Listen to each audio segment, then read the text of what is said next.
प्यारे बच्चों, नमस्कार। स्वागत है आपका आपके ही अपने YouTube चैनल संस्कृतानुराग पर। बच्चों, आज मैं JCERT द्वारा संचालित 8वीं कक्षा की संस्कृत की पाठ्य पुस्तक सुभाषिका तृतीयो भागः के द्वितीयः पाठः नद्याः आत्मकथा के प्रश्नोत्तर कार्य के साथ उपस्थित हूँ। वैसे तो मैं इस पाठ के अध्यापन कार्य के क्रम में भी प्रश्नोत्तरों को समझाने का प्रयत्न किया था, किंतु बहुत सारे बच्चों के विशेष आग्रह के कारण प्रश्नोत्तर कार्य को आज मैं अलग से कराने का प्रयत्न कर रहा हूँ, जिसमें आपको सारे प्रश्नों के उत्तर लिखित रूप में मिलेंगे, ताकि आपको लिखने में किसी प्रकार की कोई गलती न हो। तो लीजिए, प्रस्तुत है आज का प्रश्नोत्तर कार्य कक्षा 8 पाठ 2 नद्याः आत्मकथा। पहला प्रश्न, आम अथवा न माध्यमेन उत्तरत। इस प्रश्न में कह रहा है कि हाँ या न के माध्यम से आपको उत्तर लिखना है। आम का अर्थ होता है हाँ और न का अर्थ होता है नहीं। पहला प्रश्न, किम नदी वसुंधरायाः सौंदर्यम अस्ति। क्या नदी वसुंधरा अर्थात पृथ्वी का सौंदर्य है? तो इसका उत्तर होगा आम, क्योंकि नदी वसुंधरा का सौंदर्य है। दूसरा प्रश्न, किम नद्याः जलम प्रदूषणम करणीयम। क्या नदी का जल प्रदूषित करना चाहिए? तो इसका उत्तर होगा नो। तीसरा प्रश्न, किम झारखंड प्रदेशे नद्यः वहन्ति। क्या झारखंड प्रदेश में नदियां बहती हैं? इसका उत्तर होगा आम। चौथा प्रश्न, किम भारते नद्याः विशालतमं रूपम आमेजन इति अस्ति। क्या भारत में नदियों का विशालतम रूप आमेजन है? तो इसका उत्तर होगा आम। और इसका अंतिम प्रश्न, किम जलम विना जीवनम संभवम अस्ति। क्या जल के बिना जीवन संभव है? तो जल के बिना जीवन संभव नहीं है, इसलिए इसका उत्तर होगा नो।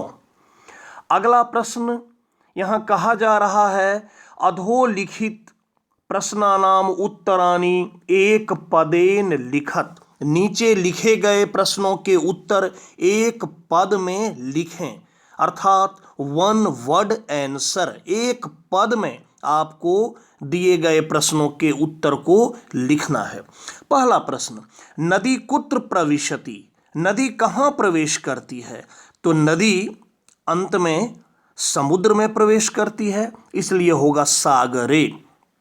दूसरा प्रश्न, का सर्वदा गतिशीला अस्ति। कौन हमेशा गतिशील है या गतिशील रहती है, चलायमान रहती है? तो नदी, क्योंकि नदी तो हमेशा बहती रहती है और वो गतिशील रहती है। तीसरा प्रश्न, राष्ट्राणाम विकासे कस्याः महती भूमिका भवति। किसी भी देश के विकास में किसकी सबसे बड़ी भूमिका होती है? तो इसका उत्तर होगा नद्याः। देशों के विकास में नदी की बहुत बड़ी भूमिका होती है। चौथा प्रश्न, नदी तटेषु केषां विकासः भवति। नदी के किनारे किनका विकास होता है, किसका विकास होता है? तो उत्तर होगा महानगराणाम। नदी के किनारे महानगरों का विकास होता है। पांचवा प्रश्न, प्राणी जीवनाय किम अत्यावश्यकम अस्ति। प्राणियों के जीवन के लिए क्या अत्यधिक आवश्यक है? इसका उत्तर होगा शुद्धम पर्यावरणम। शुद्ध पर्यावरण प्राणी जीवन के लिए बहुत आवश्यक है। अगले प्रश्न में कह रहा है, अधोलिखित प्रश्नानाम उत्तराणि पूर्ण वाक्येन लिखत। नीचे लिखे गए प्रश्नों के उत्तर पूरे वाक्य में लिखें, अर्थात फुल सेंटेंस में आपको दिए गए प्रश्नों के उत्तर लिखने हैं। पहला प्रश्न, झारखंड प्रदेशे काह काह नद्यः प्रवहन्ति। झारखंड प्रदेश में कौन कौन नदियां बहती हैं? इसका उत्तर आप लिखिएगा। झारखंड प्रदेशे गंगा, स्वर्णरेखा, अजयः, कोयलः, दामोदरः इत्यादयः नद्यः प्रवहन्ति। झारखंड प्रदेश में गंगा, स्वर्णरेखा, अजय, कोयल, दामोदर इत्यादि नदियां बहती हैं। दूसरा प्रश्न, पश्चिम दिशायां नदी काभिः नामभिः प्रवहति। पश्चिम दिशा में नदी किन नामों से बहती है? इसका उत्तर आप लिखेंगे, पश्चिम दिशायां नदी नर्मदा, वापी, माही, साबरमती, लूनी इति नामभिः प्रवहति। पश्चिम दिशा में नदी नर्मदा, वापी, माही, साबरमती और लूनी इस नाम से बहती है। अगला प्रश्न, नद्याः ध्येय वाक्यम किम अस्ति। नदियों का ध्येय वाक्य या आदर्श वाक्य क्या है? इसका उत्तर होगा, नद्याः ध्येय वाक्यम सर्वे भवन्तु सुखिनः, सर्वे सन्तु निरामयाः, सर्वे भद्राणि पश्यन्तु, मा कश्चित् दुःखभाग् भवेत् अस्ति। नदी का ध्येय वाक्य सभी सुखी हों, सभी निरोग हों, सबों का कल्याण हो और कोई दुखी न हो, यह नदी का ध्येय वाक्य है। अगला प्रश्न, नदी कुतः निःसृत्य कुत्र प्रविशति। नदी कहाँ से निकलकर कहाँ प्रवेश करती है? तो नदी पर्वतानाम उन्नतेभ्यः स्थलेभ्यः निःसृत्य सागरम प्रविशति। नदी पहाड़ों के ऊंचे स्थानों से निकलकर समुद्र में प्रवेश करती है। अगला प्रश्न, झारखंड प्रदेशे केषां दुर्लभाः प्रजातयः प्राप्यन्ते। झारखंड प्रदेश में किसकी दुर्लभ प्रजातियां प्राप्त होती हैं? दुर्लभ कहते हैं जो कठिनाई से प्राप्त हो। तो झारखंड प्रदेश में ऐसी कौन सी चीज़ें हैं जिनकी दुर्लभ प्रजातियां प्राप्त होती हैं? तो इसका उत्तर होगा, झारखंड प्रदेशे वृक्षानाम, लतानाम, वनौषधीनाम च दुर्लभाः प्रजातयः प्राप्यन्ते। झारखंड प्रदेश में वृक्षों के, लताओं के और जंगली औषधियों की, जड़ी बूटी की दुर्लभ प्रजातियां प्राप्त होती हैं। अगले प्रश्न में, चौथे प्रश्न में कह रहा है, रेखांकित पदानि आधृत्य प्रश्न वाक्यानि लिखत।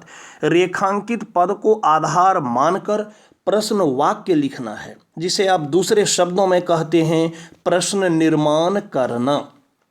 रेखांकित पद है प्रत्येक वाक्य में, उसको आधार मानकर आपको प्रश्न निर्माण करना है। पहला, अहम भोजनेन जनान पालयामि। मैं भोजन से लोगों का पालन करता हूँ। यहाँ भोजनेन में तृतीया एक वचन लगा है, तो भोजनेन अंडरलाइन किया हुआ है, रेखांकित है, तो भोजनेन हट जाएगा और वहाँ किम शब्द रूप का तृतीया एक वचन में लग गया केन, तो पूरा वाक्य हो गया अहम केन जनान पालयामि। दूसरा, भारते मम अनेकानि रूपानि सन्ति। भारत में मेरे अनेक रूप हैं। यहाँ रूपानी को रेखांकित किया गया है, जो प्रथमा बहुवचन में है नपुंसक लिंग में, तो रूपानी हट गया और उसके स्थान पर हो जाएगा कानी। भारते मम अनेकानि कानि सन्ति। अगला प्रश्न, जनाः जलम पीत्वा जीवन्ति। यहाँ जनाः को रेखांकित किया गया है, जो प्रथमा बहुवचन में है, तो किम शब्द रूप के प्रथमा बहुवचन में पुल्लिंग में होता है के, तो जनाः के स्थान पर होगा के और फिर पूरा वाक्य को उतार देंगे, के जलम पीत्वा जीवन्ति, और अंत में प्रश्नवाचक चिन्ह लगा देंगे। अगला प्रश्न है, अहम नदी अस्मि। नदी प्रथमा एक वचन में है स्त्रीलिंग में, तो किम शब्द रूप के स्त्रीलिंग में प्रथमा एक वचन में होता है का, अहम का अस्मि। उसके बाद जलस्य अभावात कृषि न भवति। जलस्य में षष्ठी एक वचन लगा है, तो जलस्य को हटाकर उसके स्थान पर किम शब्द रूप का पुल्लिंग में षष्ठी एक वचन में रूप होगा कस्य। तो कस्य अभावात कृषि न भवति, और अंत में प्रश्नवाचक चिन्ह।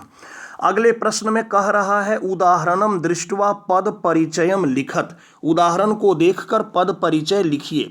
एक उदाहरण दिया है पदार्थान, तो पदार्थान में है द्वितीय बहुवचन। उसी प्रकार आपको आगे करना है। तो प्राणी जीवनाय, प्राणी जीवनाय में चतुर्थी एक वचनम होगा। उसके बाद है वृक्षानाम, इसमें षष्ठी बहुवचनम होगा। बंधा प्रथमा बहुवचनम, जलेन तृतीया एक वचनम, विकासाय चतुर्थी एक वचनम। छठे प्रश्न में कह रहा है मिलान करने के लिए दोनों को मिलाना है उचित पद के साथ। दिया हुआ है वसुंधराया, सामने में है प्रसिद्धा, दूसरे में है राष्ट्रस्य संग्रहम, फिर है विख्याता आधिक्येन, फिर है संचयम देशस्य, और अंत में है बाहुल्येन पृथिव्याः। तो इसका उत्तर देखिए वसुंधरायाः। वसुंधरायाः का अर्थ होता है पृथ्वी का, तो देखिए उसमें मिलाएंगे पृथिव्याः अर्थात पृथ्वी का, धरती का। राष्ट्रस्य, राष्ट्रस्य का अर्थ होता है देश का, तो इसमें मिलाएंगे देशस्य। उसके बाद है विख्याता, विख्यात का अर्थ होता है प्रसिद्ध, तो इसमें होगा प्रसिद्धा। फिर है संचयम, संचयम का अर्थ होता है संग्रह करना, जमा करना, इकट्ठा करना, कलेक्ट करना, तो संचयम का होगा संग्रहम। और अंत में है बाहुल्येन, बाहुल्येन का होता है अर्थ बहुत अधिक मात्रा में, अधिकता में, बहुलता में, तो बाहुल्येन का हो जाएगा आधिक्येन। तो बच्चों ये था 8वीं कक्षा के दूसरे पाठ का प्रश्नोत्तर कार्य, जिसे आज मैंने आपके सामने लिखित रूप में और बड़े ही आसान शब्दों में, आसान भाषा में समझाने का प्रयत्न किया। तो मैं समझता हूं कि आपको आज का वीडियो बहुत अच्छा लगा होगा, और यदि आपको आज का वीडियो पसंद आया है तो कृपया इसे आप लाइक, कमेंट एवं शेयर करके मुझे प्रोत्साहित करने का कार्य करें, ताकि आगे आपके लिए मैं और भी बेहतर एवं उपयोगी वीडियो बनाने का कार्य करता रहूं। साथ ही मेरे इस चैनल संस्कृतानुराग को यदि आप अब तक सब्सक्राइब नहीं किए हैं तो इसे आप अवश्य सब्सक्राइब कर लें एवं नोटिफिकेशन को भी ऑन कर लें, ताकि मेरे द्वारा इस चैनल पर अपलोड किए गए प्रत्येक वीडियो की सूचना सर्वप्रथम आपको प्राप्त हो सके। तो आज के लिए इतना ही। सबों को मेरी ओर से बहुत बहुत धन्यवाद।